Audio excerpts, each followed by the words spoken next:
জাতীয় নাগরিক পার্টি বা এনসিপির গণ অভ্যুত্থান পরবর্তী একটি রাজনৈতিক দল এবং খুব স্বাভাবিকভাবেই গণ অভ্যুত্থানের যে প্রেক্ষাপট সেই প্রেক্ষাপট থেকেই রাজনৈতিক দল হিসেবে আমরা আত্মপ্রকাশ করেছি এবং সামনে নির্বাচনে আমরা অংশগ্রহণ করতে যাচ্ছি। ফলে আমরা একটা কথা বলি যে গণ অভ্যুত্থানের আকাঙ্ক্ষা বাস্তবায়ন আমাদের প্রধানতম লক্ষ্য।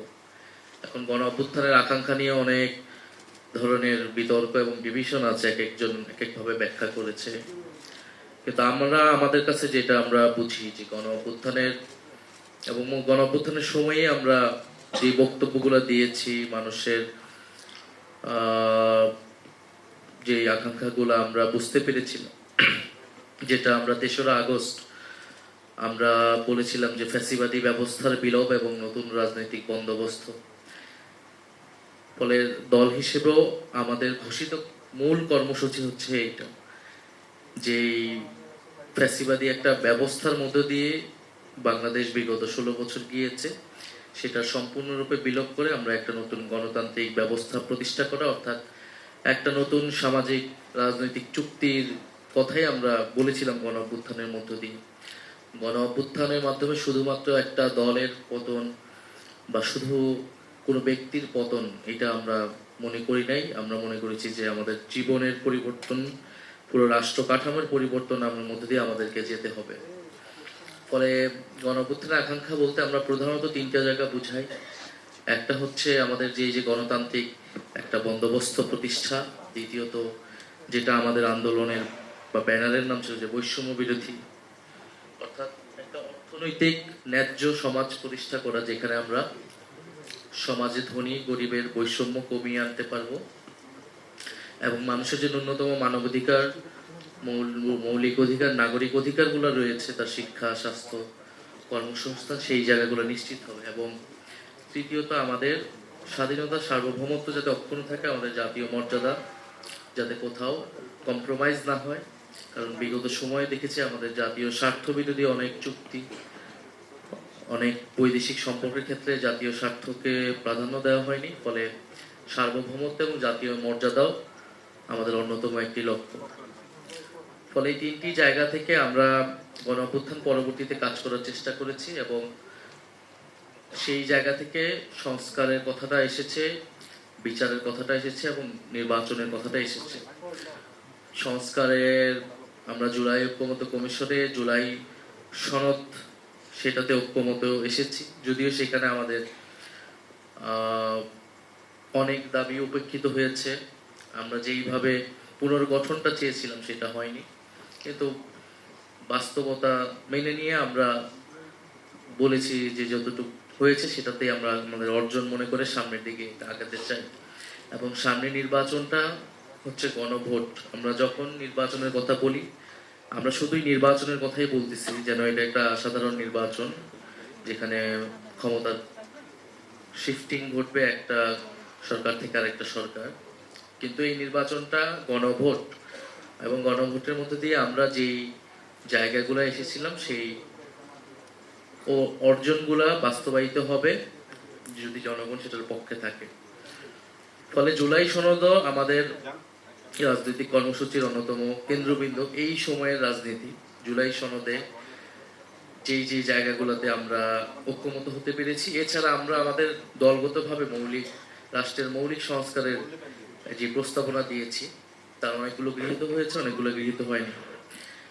সার্বিকভাবে আমরা চাই যে আগামী নির্বাচনে আমরা গণভোটের পক্ষে, হ্যাঁ এর পক্ষে থাকবো এবং যদি জনগণ আমাদেরকে নির্বাচিত করে, আমরা যদি দায়িত্ব পাই, তাহলে এই যে কমিটমেন্ট, আমাদেরকে কমিটমেন্টটা রক্ষা করতে হবে। কারণ গণ অভ্যুত্থান একটা কমিটমেন্টের মধ্য দিয়ে হয়েছে এবং গণ অভ্যুত্থান পরেও আমরা একটা কমিটমেন্টের মধ্যে দিয়ে গিয়েছি। কিন্তু বাংলাদেশের আমরা জানি রাজনীতির ইতিহাস হচ্ছে প্রতিশ্রুতি ভাঙার ইতিহাস। আমাদের এইখানেও সিনিয়র রাজনৈতিক নেতৃবৃন্দ রয়েছে। 90-এর গণ অভ্যুত্থানের কথা আপনারা জানেন, সেখানে কিন্তু কমিটমেন্ট ব্রেক করা হয়েছিল। তো এর ফলাফল কিন্তু আসলে ভালো হয়নি। আমরা পার্লামেন্টারি ডেমোক্রেসিতে গিয়েছি, কিন্তু সেটা আবার একটা ফ্যাসিবাদী সরকারের দিকে গিয়েছে। ফলে প্রতিশ্রুতি অতীতে যে রাজনৈতিক দলগুলো ভঙ্গ করেছে, এবং শুধু যে 16 বছর বা আওয়ামী লীগের উপর দায় চাপাতে আমরা পারবো না। আমাদের এর আগের রাজনৈতিক দলগুলো যারা ক্ষমতায় ছিল, যারা বিরোধী রাজনীতি করেছে, তাদের সবাইকে দায় নিতে হবে, এবং সেই দায় নেওয়ার মাধ্যমে ভবিষ্যতে আমরা আসলে এই ভুলগুলো করব না, প্রতিশ্রুতি রক্ষা করব। আমাদের মনে হয়েছে এই জায়গাটাই জনগণ দেখতে চায়। ফলে গণঅভ্যুত্থান এবং তার পরবর্তী সময় যে প্রতিশ্রুতি আমরা ঐক্যমত্য কমিশনে, সংস্কার কমিশনে রেখেছি, সেটা বাস্তবায়ন করা নির্বাচন পরবর্তী সময়ে আমাদের সেটা প্রধান কর্তব্য আমি মনে করি। দ্বিতীয় জায়গাটা আমি আসবো যে আজকের এই ডিবেটের স্পেসিফিক আমি যতটুকু জানি যে 3টা জায়গা ছিল আমাদের। তো এছাড়া 24 দফায় আমাদের পার্টির প্রত্যেকটা বিষয় অনুযায়ী আমাদের ভিশনটা দেওয়া আছে। আমি যেহেতু সময় অল্প, আমি ওই 3টা জায়গাতে আমি গুরুত্ব দিতে চাই। একটা হচ্ছে সরকার, সুশাসন এবং দুর্নীতি, দ্বিতীয়ত আইন শৃঙ্খলা, এবং তৃতীয়ত মিডিয়া ফ্রিডম এবং আমাদের যে সিভিক রাইটস, নাগরিক অধিকার প্রশ্নে। সরকার ও দুর্নীতি নিয়ে আমরা অনেক কথা বলি যে দুর্নীতি বিরোধিতা করতে হবে, কিন্তু কিভাবে করতে হবে।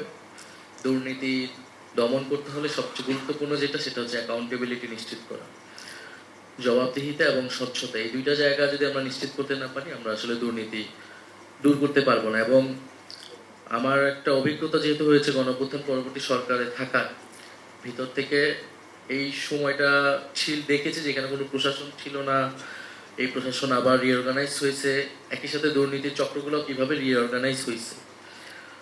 ফলে এবং এই দুর্নীতি কেবলমাত্র আমরা দুদক দিয়েও কমাতে পারবো না।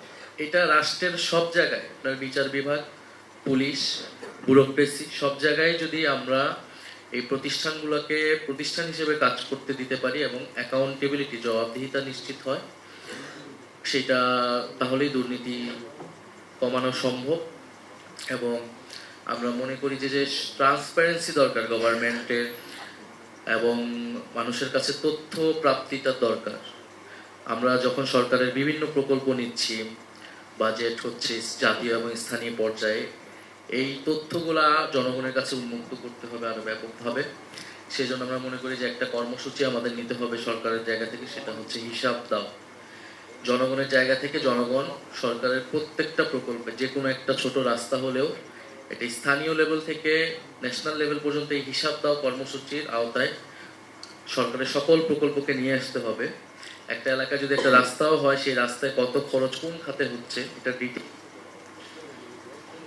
হবে, এবং সেই অনুযায়ী কিন্তু সেখানে অনিয়ম হয়েছে কিনা,